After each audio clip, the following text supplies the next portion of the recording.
That's right, Styrofoam. Democrats just renewing their fight against Styrofoam products in the congressional cafeteria right in the middle of this debt battle. It's enough to make my next guest sick to his stomach. Chris Horner with the Competitive Enterprise Institute joining me right now. Interesting timing on all this, Chris. It really is. It's like a scene out of The Graduate. You want to know how we got to where we are? One word. Styrofoam.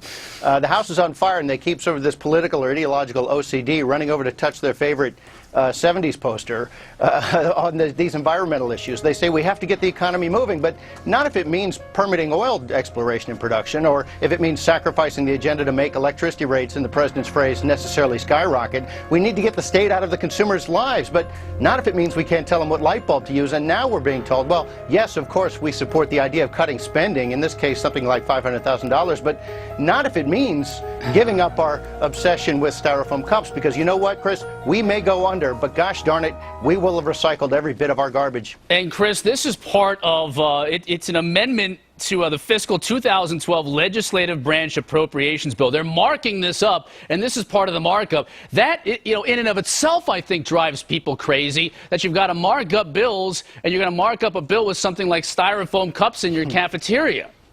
And then they take time to have the leader, their spokesperson, Debbie Wasserman Schultz, come out and say this is an example of Republicans trying to save something like $500,000 by not micromanaging everything about what you can use, even these consumers. And she says, well, that's just spiteful and stupid. Actually, you know what? Something on the order of 10 household incomes above the average Americans, saving that is not in order to shelve one of your priorities. Yeah. Because remember, we must save the country, but not if it means shelving any policy, any agenda, any program, anything, or saving any money. They like the idea of saving money, but they just can't seem to attach themselves to saving any specific money because of these ideological agenda items. It's amazing. They cling to them like grim death. Well, here's the opinion of Representative Jim Moran. He is a Democrat from Virginia. I strongly agree that there are bigger issues that need resolving, such as the increasing of the debt limit before it's too late to prevent a major economic disaster.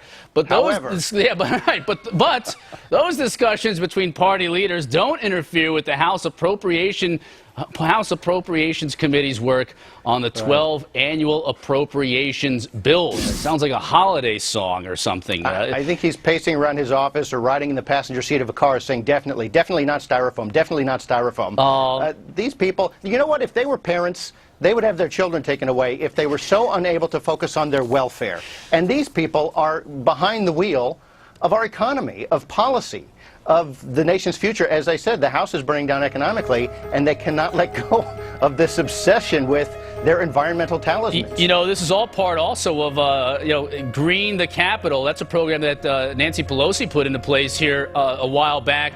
And, it's not only about Styrofoam on Capitol Hill, but it's about composting, a composting program that my understanding is not nearly as efficient as they thought it was going to be. I mean, this is part and parcel of what we talked about yesterday on this show, is that the government goes into plan and has a plan of action without really even understanding all of the bells and whistles about that plan.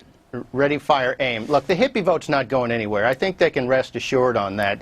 The issue is that an old Chinese saying says, when there's food on the table, there are many problems. When there's no food on the table, there's only one problem. And these people can't seem to focus, or they can, and that's the problem. They're focusing on all the wrong things, which I think says, as I started, an awful lot about how we got here. One word. Styrofoam. Yeah, well, it's a good thing that only a few of them, at least at the time being, are focusing on those things right now on Capitol Hill. Chris, good to see you, as always.